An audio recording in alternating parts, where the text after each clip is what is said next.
ಇಲ್ಲಿ ನೋಡಿ, SSLC ಮಕ್ಕಳಿಗೋಸ್ಕರ ಒಂದು ಅಂಕದ ಪ್ರಶ್ನೆಯನ್ನು ಡೈರೆಕ್ಟ್ ಇಂಡೈರೆಕ್ಟ್ನಲ್ಲಿ ಕೇಳ್ತಾರೆ. ಅದನ್ನು ಯಾವ ರೀತಿ ಮಾಡಬೇಕು ಅನ್ನೋದನ್ನು ನೋಡಿರಿ. ಮೊದಲೇ ಕ್ವಶನನ್ನು ನೋಡ್ಕೊರಿ. Ravi said I am going to market ಅಂತ ಐತಿ. ಇದು ಯಾವ ಟೆನ್ಸ್ ಒಳಗೆ ಐತೆ ಅನ್ನೋಂಥದ್ದನ್ನು ಕಂಡುಹಿಡಿಬೇಕಾದ್ರೆ ನಾವು ಮೊದಲ ಹೆಲ್ಪಿಂಗ್ ವರ್ಬನ್ನು ನೋಡ್ಕೋಬೇಕು. ಆಮ್ ಐತೆ ಅಂದ್ರೆ ಇದು ಪ್ರೆಸೆಂಟ್ ಕಂಟಿನ್ಯೂಸ್. ನಾವು ಇಂಡೈರೆಕ್ಟ್ ಯಾವ ಟೆನ್ಸ್ ಒಳಗೆ ಮಾಡಬೇಕು? ಪಾಸ್ಟ್ ಕಂಟಿನ್ಯೂಸ್ ಒಳಗೆ ಮಾಡಬೇಕು. ಹಾಗಿದ್ರೆ ಏನು ಮಾಡಬೇಕು ನೋಡಿ, ಇಲ್ಲಿ ರವಿ ಸೇಡ್ ಅಂತ ಐತಂದ್ರೆ ರವಿ ಸೇಡ್ ಅಂತ ಬರ್ಕೋಬೇಕು.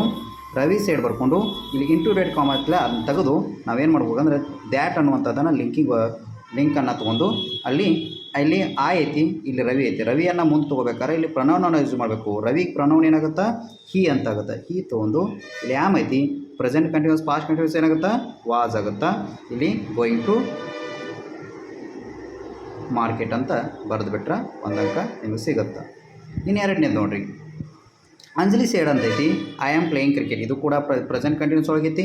ಇಲ್ಲಿ ನಾವೇನು ಮಾಡಬೇಕು? ಅಂಜಲಿ ಸೇಡ್ ಅಂತ ಬರ್ಕೋಬೇಕು. ಲಿಂಕಿಂಗ್ ವರ್ಬ್ ಏನು ತೊಗೋಬೇಕು? ನಾವು ದ್ಯಾಟ್ ಅಂತ ಬಳಸ್ಕೋಬೇಕು. ಯಾಕೆ? ಅಲ್ಲಿ ಇಂಟು ತೆಗೆದ ಇದನ್ನು ತೊಗೋಬೇಕು. ಆಮೇಲೆ ಇಲ್ಲಿ ಅಂಜಲಿ ಅಂದರೆ ಇಲ್ಲಿ ಲೇಡೀಸ್ ಆಯಿತು. ಇಲ್ಲಿ ಶಿ ಅಂತ ಪ್ರನೌನ್ ತೊಗೋಬೇಕು. ಇಲ್ಲಿ ಆಮ್ ಐತಿ, ಅದಕ್ಕೆ ನಾವು ವಾಸ್ ಬರ್ಕೋಬೇಕು. ಪ್ಲೇಯಿಂಗ್ ಕ್ರಿಕೆಟ್ ಅಂತ ಬರೆದುಬಿಟ್ರೆ ಇಲ್ಲೂ ಕೂಡ ನೀವು ಒಂದು ಅಂಕ ದೊರೀತದೆ. ಆಮೇಲೆ ಈ ಮೂರನೇ ಕ್ವಶನ್ ಐತಿ, ಇದನ್ನು ನೋಡ್ಕೊಂಡು ಪ್ರಾಕ್ಟೀಸ್ ಮಾಡಿರಿ. Thank you.